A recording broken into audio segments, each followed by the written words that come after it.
Gloria a Dios. Uy, uy, uy, qué poco ánimo me doy yo. Gloria a Dios. Dios es bueno. A ver si cogemos fuerza, que no hace tanto frío. Pues he puesto el aire. Estéis calentitos, ¿no? Pues ahora os voy a calentar mejor con la palabra de Dios, con el mensaje poderoso de la palabra de Dios. Bueno, mira, bienvenidos a todos.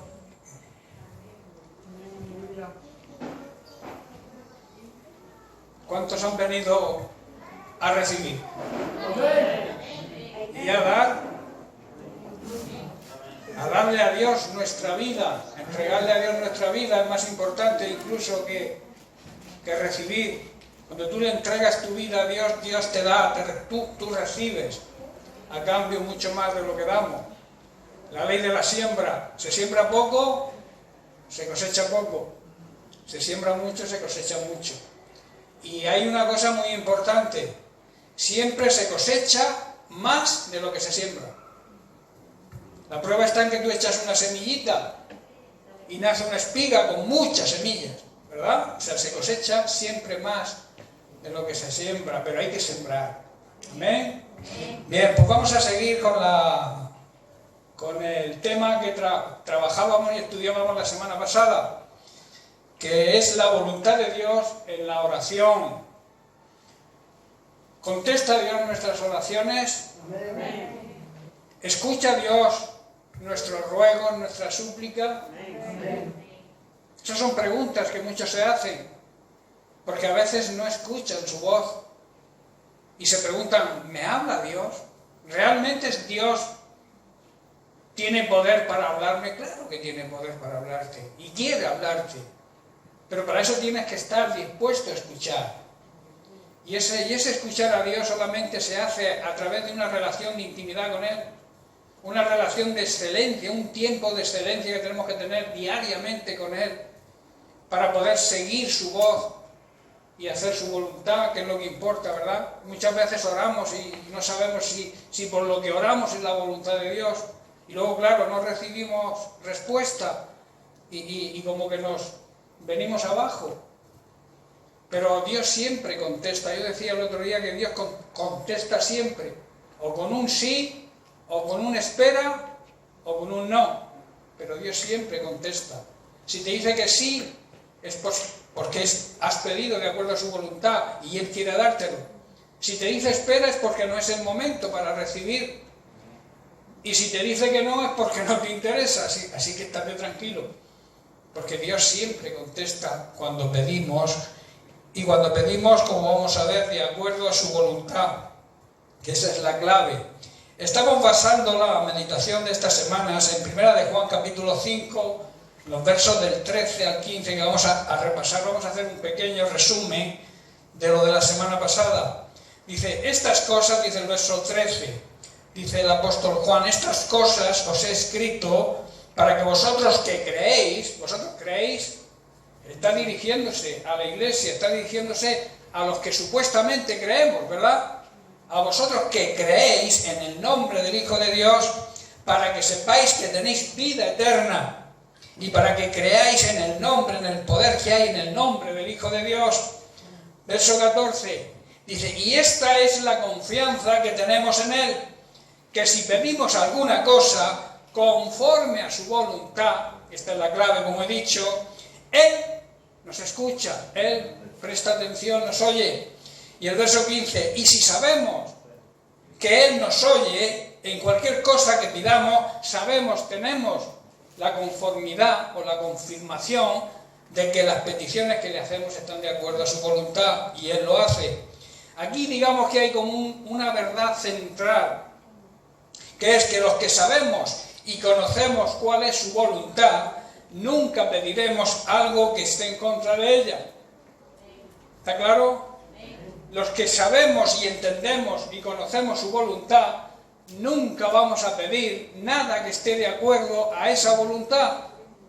Por eso dice que si sabemos que Él nos oye, si lo sabemos es porque sabemos que lo que hemos pedido está de acuerdo a su voluntad, y entonces Él nos oye, responde. Entonces la pregunta es, ¿bajo qué condición podemos tener la confianza de que Dios nos oye cuando oramos? Simplemente y sencillamente cuando pedimos de acuerdo a su palabra, que es su voluntad. Muchas veces cuando oramos lo hacemos en tinieblas, lo hacemos, digamos, ignorantemente, ignoramos la voluntad de Dios. Oramos, por tanto, sin esa confianza que da el conocer que la palabra de Dios es su voluntad y que actuamos de acuerdo a ella. Esto, si lo hacemos si hacemos esto orando sin conocer la palabra de Dios, sin conocer la voluntad de Dios, estaremos fracasando porque no va a dar ningún resultado. No vas a conocer la palabra de Dios y entonces no vas a pedir de acuerdo a esa palabra de Dios, a esa voluntad. Decíamos que hay dos cosas importantes que nos van a ayudar en nuestra vida cristiana a conocer, al oír la palabra de Dios y así saber cuál es su voluntad. La primera es que tenemos la palabra de Dios escrita. La palabra de Dios escrita debe ser revelada por el Espíritu Santo a nuestro espíritu y así sabremos cuál es su voluntad. Pero decíamos que surgía la pregunta, ¿y si lo que me está ocurriendo, y si lo que pido no encuentro una respuesta directa en la palabra de Dios, qué debo hacer? Decíamos que la segunda cosa importante es el testimonio interno del Espíritu Santo. Recordad que estuvimos hablando de esto. Está basado en Romanos capítulo 8, verso 16, que dice: el Espíritu Santo mismo da testimonio a nuestro espíritu de que somos hijos de Dios. En otras palabras, su espíritu se une a nuestro espíritu para confirmar que somos hijos de Dios. Entonces es importante conocer la palabra escrita, es importante ponerla en práctica, porque si no, no surge efecto. Y eso va a traer cambios, grandes cambios en nuestra vida cristiana, y va a ser de bendición. Pero vuelvo a repetir, si se trata de decisiones, de tomar decisiones o afrontar algún problema que no vemos una respuesta clara en la palabra de Dios o una respuesta directa, tenemos que buscar la confirmación del testimonio del Espíritu Santo a nuestro espíritu, porque el Espíritu Santo le habla a nuestro espíritu. Recordad que convive. El Espíritu Santo, cuando tú naces de nuevo, convive contigo en tu ser, y entonces están ahí juntos. Y tienes que ser sabio y dejar que el Espíritu Santo aconseje a tu espíritu, y así sabrás la decisión oportuna que debes tomar. Por ese motivo, cuando no encontremos, y ya termino con este punto, cuando no encontremos una respuesta a nuestra necesidad, una respuesta a nuestra situación en la Biblia, debemos confiar y dejar guiarnos por la voz del Espíritu Santo, y a esto se le llama tener testimonio interno. Por tanto, la palabra de Dios y el testimonio interno nos van a ayudar muchísimo a saber cuál es la voluntad de Dios en cada momento. Amén. Otra cosa importante y necesaria, porque si no es imposible, nadie puede escuchar la voz de Dios, nadie puede conocer la voluntad de Dios si no ha nacido de nuevo. La regeneración del Espíritu Santo hace que podamos tener comunión con el Espíritu Santo, y entonces el Espíritu Santo nos va a revelar la palabra de Dios cuando la leamos y la meditemos, y nos va a dar testimonio interior en cualquier otra circunstancia. Por eso es importante nacer de nuevo para poder escuchar la voz de Dios. Amén. Bien, pues también hablábamos que la voluntad de Dios con respecto a la salvación es que todos los seres humanos puedan recibir la salvación que Él ganó a través de su Hijo Jesucristo muriendo en una cruz por nosotros y resucitando. La salvación es universal. Orar por la salvación de nuestra familia, de nuestros amigos, de nuestros compañeros de trabajo, está de acuerdo a la voluntad de Dios. Y decíamos que es una oración incorrecta cuando decimos: si es tu voluntad, salva a mi esposo, salva a mis hijos, salva a mis amigos, a mis vecinos. Es la voluntad de Dios, y tenemos claro que tenemos que orar por la salvación de ellos sin condicionar la voluntad de Dios en eso, porque su voluntad es que sean salvos. Amén. Ya entramos en materia nueva. El problema está en la duda. Cuando tú dudas, no recibes. La duda se le ha llamado de siempre, todos los predicadores, todas las personas, todos los que conocen y meditan en la palabra de Dios, saben que la duda roba la fe. Y la duda viene del mismo diablo, que pone esos pensamientos de duda en nuestra mente. Pero si esos pensamientos no salen por tu boca, como vamos a ver, no tienen efecto. El pájaro puede venir a tu cabeza, pero no lo dejes que haga un nido, ¿verdad? Dijo Martín Lutero. No dejes que un pájaro anide en tu cabeza, no dejes que un pensamiento que el diablo pone pueda hacer nido en tu cabeza y entonces te traiga resultados negativos. Santiago capítulo 1 verso 6 dice: pero debes pedir con fe, no dudando, y no dudando nada, porque el que duda es semejante a la onda del mar, que es arrastrada por el viento y echada de una parte a otra. Verso 7, no piense pues quien tal haga que recibirá cosa alguna del Señor. Y añade el verso 8, el hombre de doble ánimo es inconstante en todos sus caminos. Dicho de otra manera, cuando tú te pongas a orar, asegúrate que tu fe sea solamente en Dios. No confíes en nadie más. Deposita tu fe plenamente en Dios y no dudes. Porque si dudas, vienes a ser como una persona, en otra traducción dice, que tiene la lealtad dividida. La lealtad es amor, es fidelidad, es cumplimiento de la ley. Y dividida significa que tiene doble ánimo, habla como de doble alma. Una parte de tu ser acepta, cree y la otra parte no. Eso significa personas de doble ánimo. Y dice que esas personas no deberían esperar nada de Dios. Cuando tú ores de esa manera, no esperes que Dios te conteste. Cuando tú en tu ser, por un lado, pienses que sí y por otro lado no creas que vas a recibir, no vas a recibir, porque no podemos dudar, dice el apóstol, nada. Nuestra fe tiene que ser completa, echando fuera la duda. Hay un pasaje en la Biblia donde Jesús reprocha la falta de fe y la duda en sus discípulos y sobre todo en Pedro, y nos deja una tremenda enseñanza para nosotros hoy. Después de la multiplicación de los panes y los peces, los discípulos embarcaron, iban a cruzar el lago, y Jesús se retiró a un monte a solas para orarle a Dios. O sea, dejó que los discípulos marchasen solos. Pero Jesús se queda ahí en ese monte, supongo que estaba, desde ese monte se vería todo el lago, y entonces observó que sus discípulos estaban en problemas, en dificultades.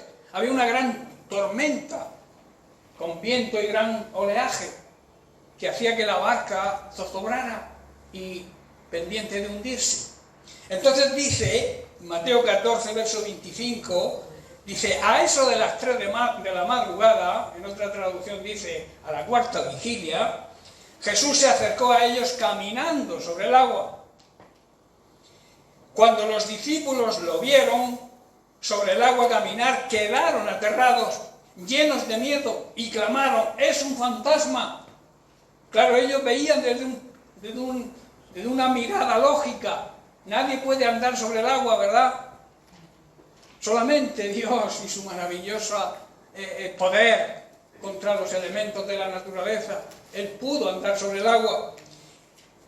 Pero dice el verso 27, Jesús les habló inmediatamente. Dice, no tengan miedo, dijo, tened ánimo. Yo estoy aquí con vosotros.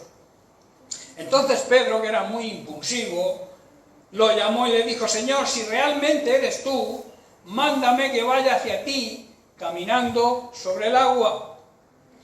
Jesús le dijo, ven. ¿Veis qué sencillo? A veces hacemos las cosas muy complicadas, ¿verdad? Jesús le dijo simplemente, ven, ten fe, ven. Entonces Pedro se bajó por el costado de la barca y caminó sobre el agua hacia Jesús. Qué tremendo, ¿verdad? Jesús dijo que las mismas cosas que él hizo, nosotros las haremos y aún mayores, ¿verdad? Jesús anduvo sobre el agua, y Pedro también comenzó a andar sobre el agua. Y dice, pero cuando vio el fuerte viento y las olas, se atemorizó y comenzó a hundirse, y clamó, sálvame, Señor. Y dice que Jesús, extendiendo la mano, o sea que estaba ya cerquita de él, porque la mano que tiene 1 metro, 1 metro y algo, extendiendo la mano, lo sacó. ¿Qué le ocurrió a Pedro? Que dudó, apartó los ojos de Jesús, miró al problema y entonces comenzó a hundirse. Yo comentaba en uno de los mensajes de las mañanas o de las tardes que os comparto, que el ser humano, la mente humana, cuando, por ejemplo, tú vas conduciendo tu auto y tienes un descuido y te sales de la carretera y vas hacia un árbol, el instinto humano es mirar el obstáculo. Claro, si miras el obstáculo no ves la salida. ¿Y qué ocurre si sigues mirando el problema, el obstáculo, el árbol, el muro? Que te la pegas contra el árbol o contra el muro. Es exactamente lo que le pasó a Pedro. Miró el problema, siguió mirando el problema y no vio a Jesús. Apartó los ojos de la salida, que era Jesús. Eso ocurre muchas veces en nuestra vida. Ante los problemas y las dificultades, miramos el problema, claro, miramos el problema y nos la pegamos contra el problema. ¿Por qué? Porque no buscamos la salida. Y esa salida se llama Jesucristo, que está ahí para tendernos la mano. Qué bueno que tengamos. Es una gran lección que aprendemos, que Jesús le dio primero a sus discípulos y nos da hoy a nosotros. Dice el verso 31, de inmediato Jesús extendió la mano. Es de suponer que Pedro estaba cerca ya, ¿verdad? Estaba ya muy cerquita de él. Extendió la mano, pero no es estar cerca de Jesús, hermanos, no es estar cerca del Señor, es estar cerca y confiar plenamente en Él. Tú puedes estar cerca de alguien y no confiar en ese alguien, que es lo que nos ocurre a muchos creyentes, o les ocurre a muchos creyentes, que creen estar cerca de Jesús, pero no tienen la fe suficiente para mirarlo a Él y no mirar los problemas y las circunstancias.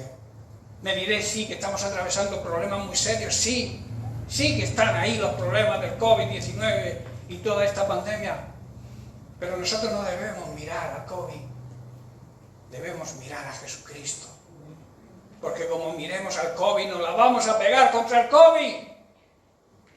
Miremos a Jesucristo, que es la salida, y dejemos de temer. Amén. Amén. Dice, y lo agarró, ¿y qué le dijo? ¿Tienes tan poca fe, Pedro? ¿Por qué dudaste de mí? ¿No te dije yo, ven? Si Dios dice algo y tú sigues al pie de la letra lo que Él dice, se va a cumplir tu deseo o se va a cubrir tu necesidad siempre y cuando esté de acuerdo a su voluntad, claro.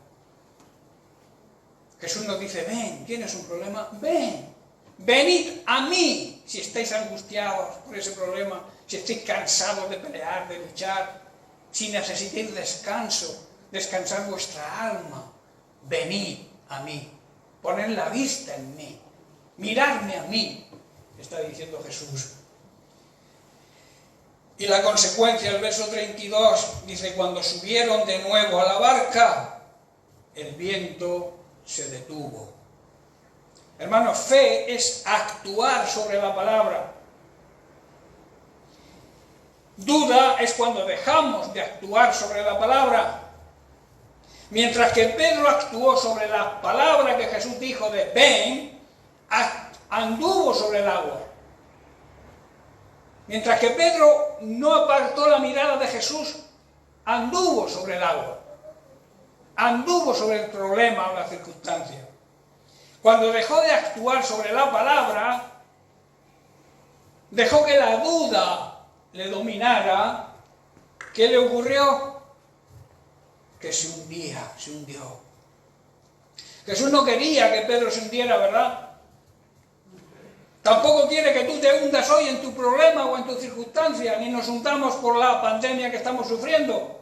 Dios no quiere que nos hundamos. Dios quiere que caminemos con Él y afrontemos juntos los problemas que surjan. Porque Dios está por encima de cualquier COVID, de cualquier problema que pueda surgir. Solamente hay que tener fe y no dudar. Jesús quería caminar con Pedro hasta la barca. La barca simboliza un lugar de descanso, de reposo. Dios quiere llevarte a ese lugar de descanso y de reposo. Pero para eso tienes que mantener tu fe en Él, caminar con Él y llegar hacia ese lugar de reposo que simboliza la barca. Dice que cuando entró en la barca, ¿qué ocurrió? Que el viento se calmó. La tormenta acabó. Los problemas tan serios que tenían los discípulos peleando allí con el mar. Cuando Jesús entró en ese lugar de reposo donde estaban sus discípulos, vino la paz, vino la calma. Si Jesús está contigo en la barca, no tengas problemas. Descansa. Ten fe, no dudes. Dice el verso 32 en el capítulo 15 que hemos leído, cuando subieron de nuevo a la barca, el problema, el viento se detuvo. Tremendo, ¿verdad? La duda robó a Pedro su bendición. La duda nos roba muchas veces la bendición que Dios quiere darnos. Por eso dice, no dudes. Ten fe.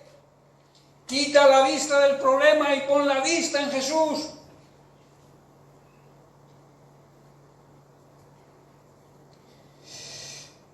El temor se apoderó de Pedro.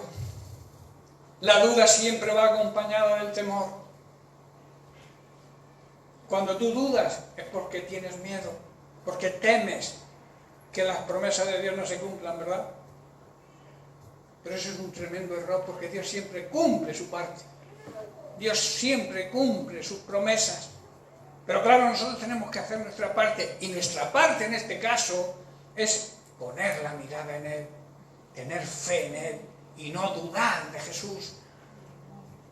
En 1 de Juan capítulo 1, porque la fe y el amor también caminan juntos. Hemos dicho que la duda va acompañada del temor, pero el amor camina con la fe. Es la oposición. En 1 de Juan capítulo 4, verso 18 dice, en el amor, en la forma de amar como Dios nos ama, el amor verdadero, en ese amor no hay temor, sino que el perfecto amor, ¿cuál es? Perfecto amor es el amor de Dios que debemos tener nosotros en nuestros genes, porque somos sus hijos, somos su familia. Dice, echa fuera el temor, el perfecto amor, porque el temor lleva consigo en sí castigo, que quiere decir, el miedo en sí ya es un castigo. Tener miedo es un castigo.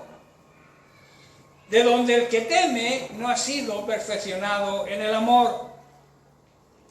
En el amor, hermanos, y en el amor verdadero no existe temor, sino que ese amor verdadero, ese amor perfecto, echa fuera el temor.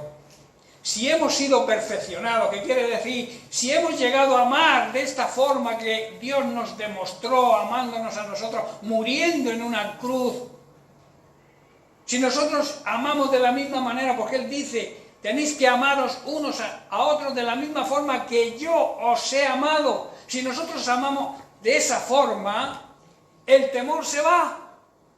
Si nosotros nos conducimos en ese tipo de amor, no en el amor egoísta, que si me quieres tienes que darme, no, si te quiero te doy. No te exijo, sino que te doy. Y si yo te doy a ti, tú me das a mí. Es la ecuación perfecta. Pero cambiamos, el ser humano cambia el orden. ¿Me amas? Dame. No. Te amo, te doy. Que es lo que Dios hizo con nosotros. De tal manera nos amó, que nos dio, nos entregó. a su único Hijo, para que creamos en Él y no nos perdamos. Porque Cristo no vino al mundo a condenar al mundo, sino a salvar al mundo. Y a veces acusamos a Dios de que la gente se va al infierno. La gente se va al infierno porque quiere, porque no ama como Dios dice que hay que amar. Si el amor de Dios estuviera implantado hoy en día en esta sociedad, que es una sociedad decadente, no pasarían todas las injusticias que estamos viendo. Si el amor real, el amor perfecto, estuviera implantado en esta sociedad, que vuelvo a repetir, es una sociedad que va en total decadencia, cada vez peor.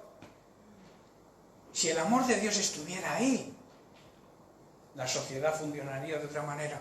No habría tantas injusticias. El Señor, hermanos, siempre quiere acompañarnos en medio de nuestros problemas, pero no debemos dudar de Él. Nosotros podemos anular nuestras oraciones. Tú puedes orar, pero tú puedes también quitarle el efecto a esa oración, anular el poder de la oración. ¿Cómo? Vamos a ver un caso completamente diferente a los de los discípulos en el mar, que es el caso de Jairo. Vamos a leer en Marcos capítulo 5 algunos versículos. Dice el verso 22, entonces llegó uno de los líderes de la sinagoga local llamado Jairo. No era ni uno de sus discípulos. Los discípulos caminaban con él, cada día lo conocían, tenían una comunión de intimidad con él diaria, pero dudaron. Pero mirad la historia de Jairo. Dice, cuando vio a Jesús, cayó a sus pies, se postró, se humilló ante Dios, ante Jesús, que es Dios, claro, y le rogó con fervor, o sea, con un deseo ardiente en su corazón. Dice, mi hijita se está muriendo, por favor ven y pon tus manos sobre ella, para que se sane y viva. ¿Qué estaba haciendo Jairo? Estaba haciendo una declaración de fe. Estaba diciendo que si Jesús ponía las manos sobre su niñita, la niñita viviría.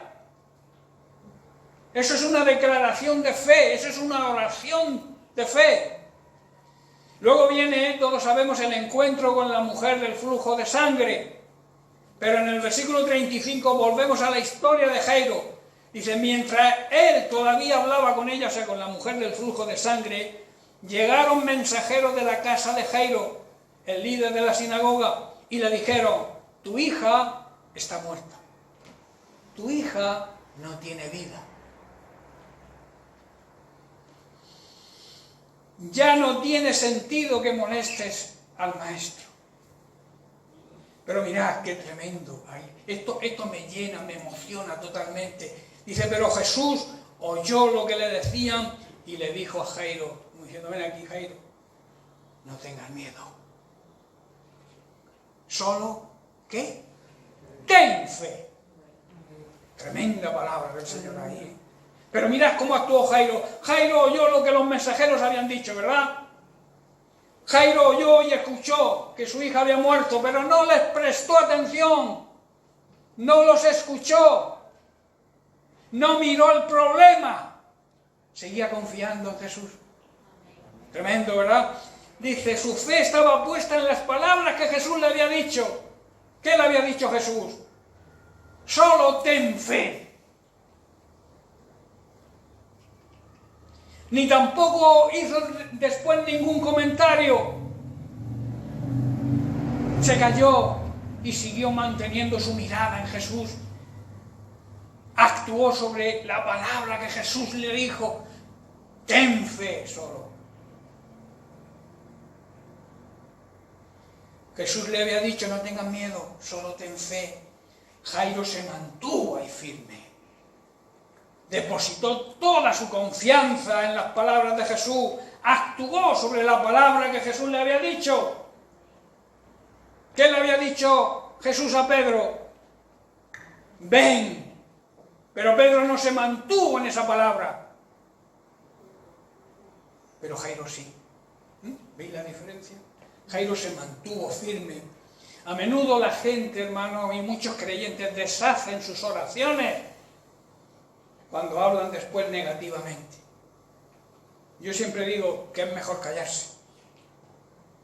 Si tú oras por alguien, por ejemplo por sanidad, tienes que mantenerte firme en esa oración. No puedes luego, después de orar, empezar a comentar que tiene cáncer, que es cáncer terminal, que se va para adelante, que se muere. Estás anulando la declaración de fe que has hecho al orar. Por eso digo que es mejor callarse, aunque lo pienses, no lo digas. Sigue actuando sobre la palabra, porque si traes esos comentarios, ¿qué haces? Te viene la duda a ti primero y después la duda a aquel por el cual has orado. Y claro, no se recibe. ¿Estáis entendiendo, hermanos? Solo necesitamos fe, hermanos. Debemos hablar fe y no duda. Debemos confesar siempre lo que la palabra de Dios dice. Lo que decimos con nuestra boca va a tener resultado en un futuro siempre, tanto en lo positivo como en lo negativo. Por eso debemos hablar siempre palabras positivas, palabras de fe. Confesar la palabra de Dios y no confesar duda. Porque cuando confesamos duda, le estamos haciendo publicidad al mismo diablo, que es el que siembra la duda. Hagámosle publicidad a la fe, hagámosle publicidad a Dios. En Proverbios 6:2, Salomón escribe, dice, te has enlazado, te has atado con las palabras de tu boca. Lo que tú digas con tu boca te ata a ti y también ata a los demás. Y dice, y has quedado preso, prisionero, con lo que tus labios han dicho.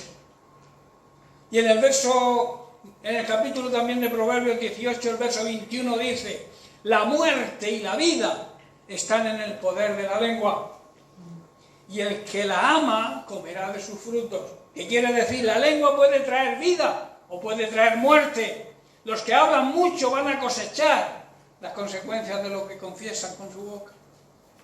Está claro, la palabra de Dios es muy clara. Por ejemplo, vamos a poner algún ejemplo. Quiero hablar en el ámbito familiar, los padres con los hijos. Cuando un padre dice a un hijo, nunca llegarás a ser nada. Cuando un padre le dice a un hijo, no sé qué hacer contigo, eres un inútil. Has hecho todo lo posible, he hecho todo lo posible contigo y no hay manera. ¿Qué estás haciéndole a tu hijo con esas palabras? Pues estás haciéndole un inútil, porque es lo que estás confesando con tu boca. Muchos padres pierden a sus hijos por emplear estos métodos. A los hijos hay que alentarlos.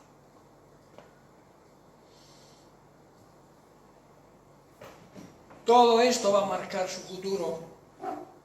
¿Qué estamos sembrando en nuestros hijos? Me refiero a los padres, claro, a los que no tengan hijos todavía, pero bueno, que se lo aprendan para cuando los tengan. No es malo saberlo, ¿verdad? De antemano. Así estáis preparados para no caer en el error que han caído muchos. Muchas veces he orado y orado, pero parece que mis oraciones no surgen efecto. ¿Cuántas veces se oye este comentario en la familia cristiana? Todo esto es confesar derrota y confesar fracaso. Debemos confesar vida y no confesar muerte. Muchos, como he dicho, han perdido a sus hijos y luego tratan agónicamente de recuperarlos, intercediendo a Dios por ellos, que no es malo. Pero tenemos que actuar preventivamente. La medicina preventiva no es una medicina que cura, sino que evita la enfermedad. ¿Estáis entendiendo? Prever. Hay un dicho que dice, es mejor que curar. Porque si tú prevés, evitas la enfermedad. Si tú prevés un problema, evitas el problema. Por eso, fijaos mucho, padres, cómo le habláis a vuestros hijos. En el Salmo 19, verso 14, David dice, que las palabras de mi boca, la meditación de mi corazón sean de tu agrado. Debemos hablar siempre lo que le agrada a Dios. ¿Y qué le agrada a Dios? Que hablemos palabras de fe, que no hablemos palabras de duda. Debemos agradar a Dios con todo lo que decimos y así edificaremos y no destruiremos. Romanos 14, verso 19 dice, así que sigamos lo que constituye a la paz y a la edificación mutua. Nosotros el camino que debemos seguir es tener paz con los demás, tener paz en la familia, tener paz en el hogar con nuestro esposo, con nuestra esposa, con nuestros hijos. Eso es lo que le agrada a Dios. Por eso dice Pablo que debemos buscar la paz y la edificación mutua. Si yo te veo que tú te estás derrumbando, te ayudo, te edifico, te ayudo a levantarte. No te hundo más, como a veces se hace. En Efesios capítulo 4, verso 29, dice, ninguna palabra corrompida salga de vuestra boca. Lo que corrompe, lo corrompido que pasa, que huele mal, ¿verdad? Yo cuando oigo palabras ofensivas contra Dios, lenguaje obsceno, a mí me duele. Es algo que huele mal. Hay personas que están acostumbrados a ese olor y disfrutan con ese olor. Pero los que nos gusta el perfume agradable, no podemos soportar ese lenguaje. Por eso dice, ninguna palabra corrompida salga de vuestra boca, sino la que sea buena para la necesaria, ¿qué? Edificación. El trabajo nuestro es edificar, no destruir. El trabajo del diablo todos sabemos cuál es, ¿verdad? Robar, matar y destruir. Pero Cristo vino a edificar, a darnos vida verdadera y completa. Y en esa vida está que nos debemos edificar a los demás. Y dice, a fin de dar gracia a los oyentes. Y el verso 30, y no contristéis, no pongáis triste al Espíritu Santo de Dios, con el cual fuisteis sellados para el día de la redención. Verso 31, quítese de vosotros toda amargura, todo enojo, todo enfado, toda ira, toda gritería. Hay familias que se pasan el día gritando y el problema es que viven en un ambiente tan mal que contagian incluso a los vecinos. Luego te acercas al vecino y le hablas de Cristo y te está oyendo, porque hoy en día se oye todo a través de las paredes tan finas que se oye todo. Igual te pasas todo el día gritándole a tus hijos, gritándole a tu esposo o a tu esposa y luego te pones a hablarle de Dios al vecino que te está oyendo cómo estás gritando. ¿Pasa o me lo estoy inventando? No empleen un lenguaje grosero y ofensivo, está diciendo Pablo, sino un lenguaje que sea bueno y útil. Que esas palabras que salgan de tu boca resulten de estímulo para aquellos que lo oigan. Y esto incluye a nuestros hijos. No pongáis triste al Espíritu Santo de Dios por la forma en que viven. Abandonen toda amargura, toda furia, todo enojo, toda palabra áspera, calumnia y toda clase de mala conducta.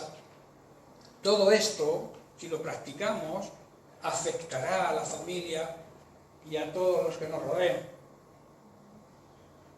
El olor, el mal olor, no lo puede disimular nadie. El mal olor se cuela por debajo de la puerta, invade a todo el vecindario.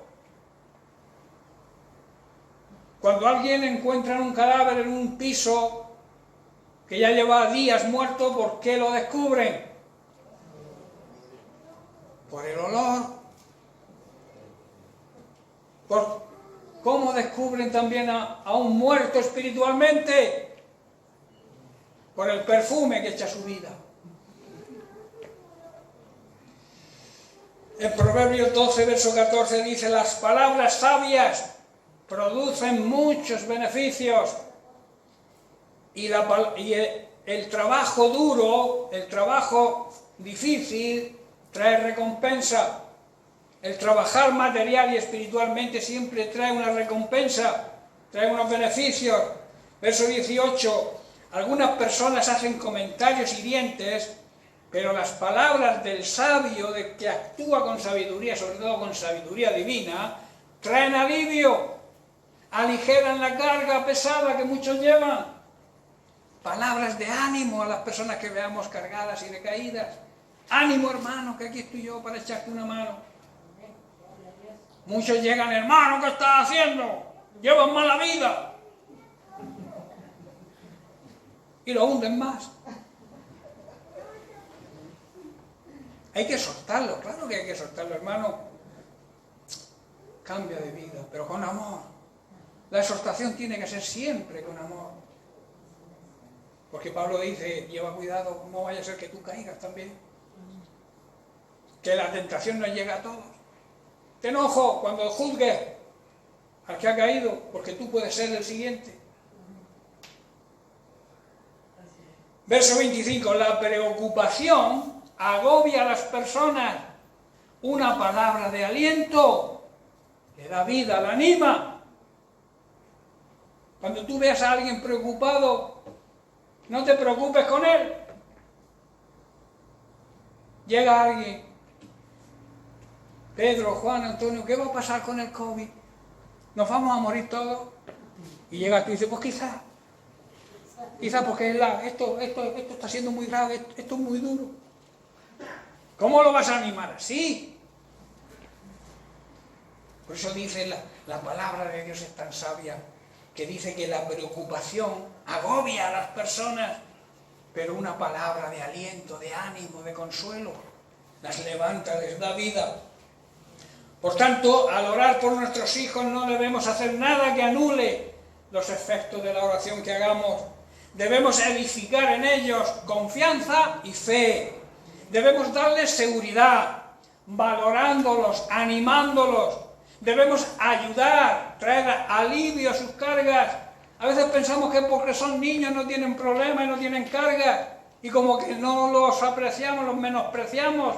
Y un niño pequeñito tiene su propio problema, que a lo mejor para ti es una insignificancia, pero para él es algo muy gordo y confía en que tú le ayudes. Pero como tú no valoras ese problema porque para ti no es problema, pues ¿qué estás haciendo con el niño? Hundiéndolo. Por eso es importante, debemos ayudar, traer alivio, que los hijos puedan descargar en los padres su carga, por muy pequeña que sea para ti. Igual para él es muy grande. Nunca debemos hacerles comentarios que hieran. La mayor satisfacción, ¿sabéis? De un hijo o de una hija, ¿cuál es? ¿Sabéis cuál es? Ver el apoyo del padre, ver la valoración que el padre hace de su trabajo, de sus estudios, de su dibujito que ha hecho, que a lo mejor te dice que es una paloma y que a lo mejor parece un pato, pero bueno, tú valora lo que ese hijo ha hecho. Eso los levanta, eso los anima. El halago también es bueno. Hijo, qué bien lo has hecho. Qué bueno. Qué contento estoy. Qué orgulloso estoy de ti. Todas esas palabras levantan el ánimo a los hijos.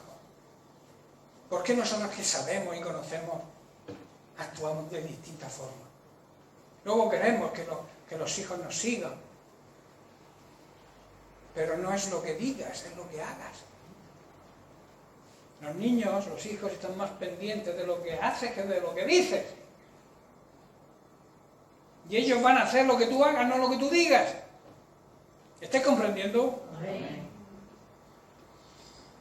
Hay que tener en cuenta que lo que les ocurra a nuestros hijos en la infancia y en la adolescencia marcará una gran influencia en su madurez. Muchos han fracasado por este motivo.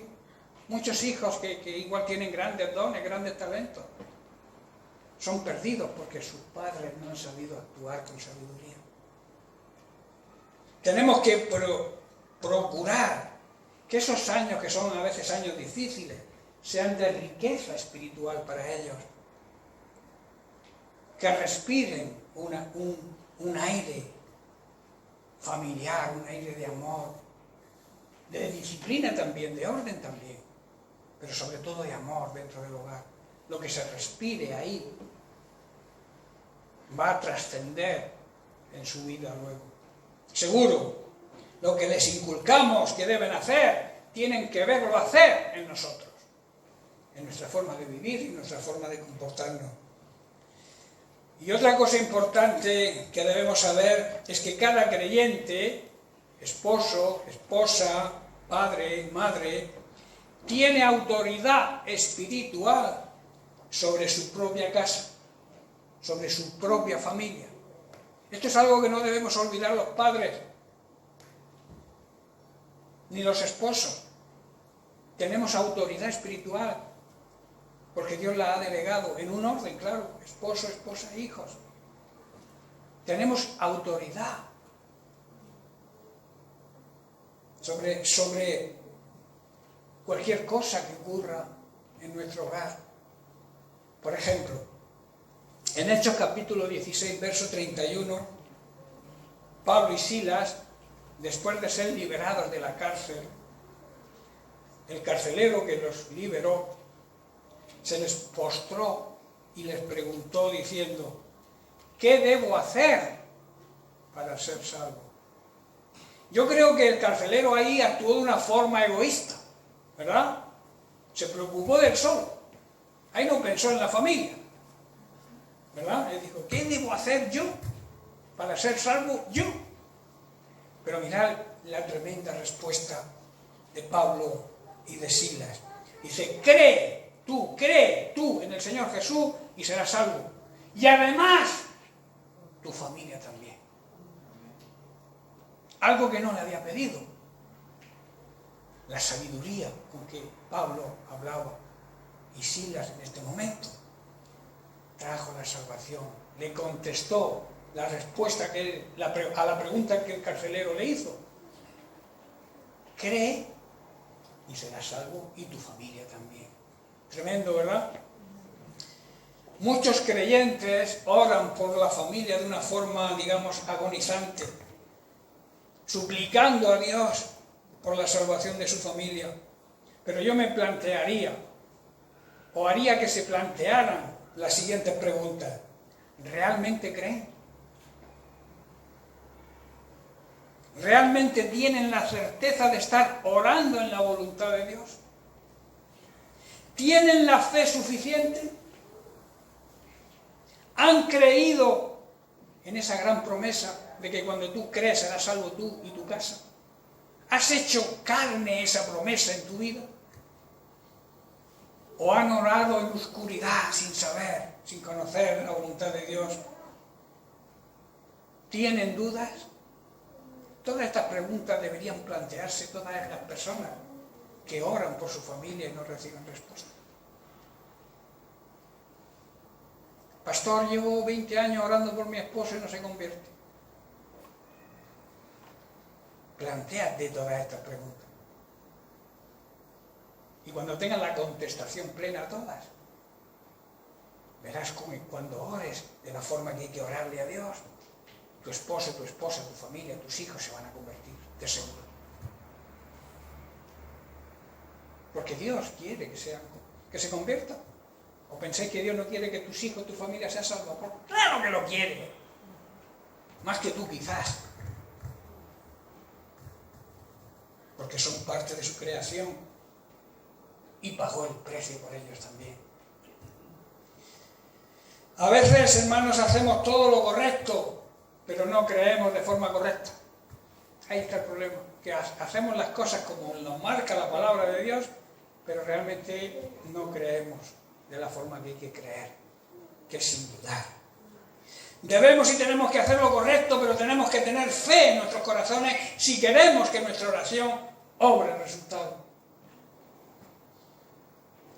Hermanos, hay muchos motivos para tener fe. Hay muchísimos motivos. Yo quisiera, ya estoy terminando para numerarlos, hacer una lista de las cosas, de los motivos por lo cual tenemos que tener fe. Primero, lo que Dios ha provisto en Cristo, que es nuestra salvación. Eso es lo primero. Dios tomó la iniciativa. Tú y yo estábamos muertos, espiritualmente hablando, en nuestros pecados, en nuestra forma de vivir, en nuestra vida de pecado. Y entonces Dios tomó la iniciativa. Envió a su Hijo Jesucristo para darnos la salvación, para pagar el precio de nuestra esclavitud. Porque redimir significa pagar el precio y comprar a alguien que era esclavo. Nosotros éramos esclavos en nuestros pecados, en nuestra forma de vivir pecaminosa. Y Dios pagó el precio en Jesucristo por nuestro rescate. Y eso debe darnos fe, ¿o no? Otra cosa, lo que Dios ha hecho después de nuestra salvación, cuando tú ya eres salvo, los mecanismos que Dios pone en práctica para que tú vivas escuchando su palabra y recibiendo su bendición, que hemos dicho que es la palabra escrita y el testimonio del Espíritu Santo.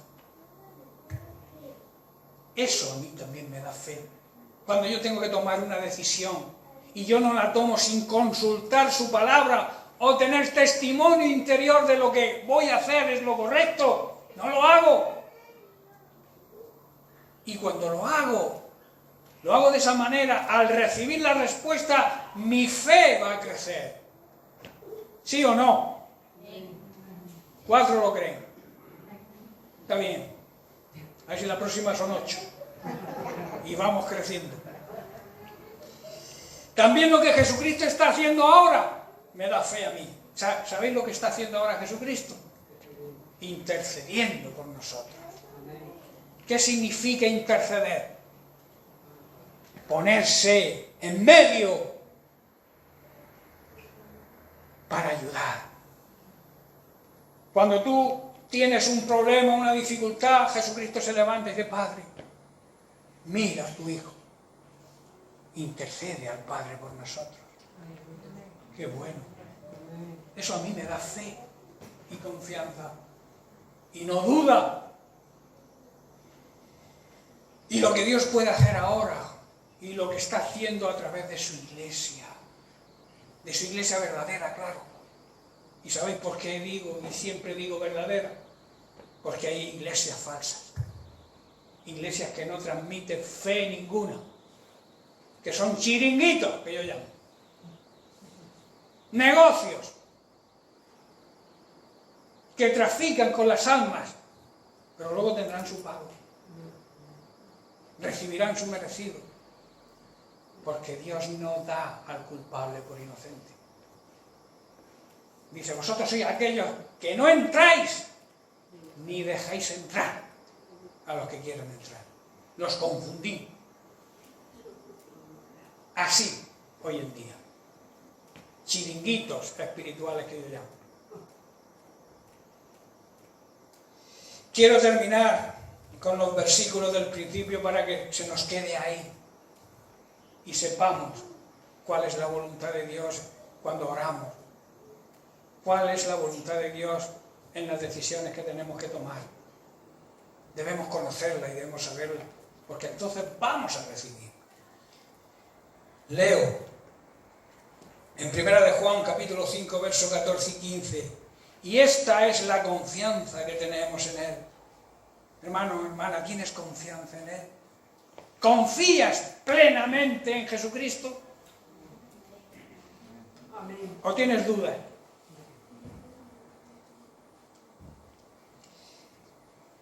Tenemos la confianza en Él, que si pedimos alguna cosa conforme a su voluntad, y hemos dicho que su voluntad es su palabra, Él nos oye.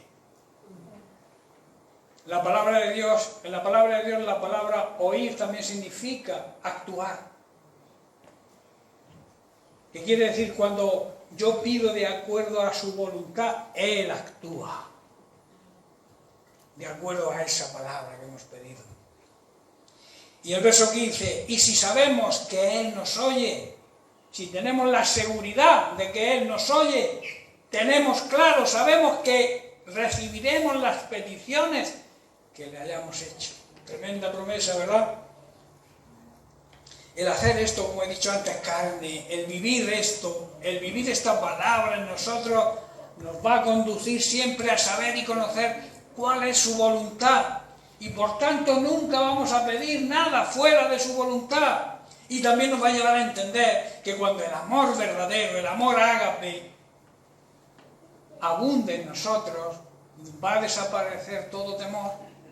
Porque hemos dicho que el amor verdadero, el amor de Dios, expulsa de nuestra vida el temor. Y también desaparece toda duda de nuestra mente. Y así podemos tener esa paz, ese lugar de confort, esa barca donde está Jesús, que es un gran privilegio, ¿verdad? Porque el mayor privilegio que un hijo de Dios pueda tener es estar en la presencia, buscar su presencia, buscar la intimidad con Él. Y ahí disfrutaremos de ese descanso que Él quiere darnos, de ese refrigerio que Él quiere darnos. ¿Amén? Bien, pues lo dejamos aquí. La semana que viene tocaremos otro tema también importante.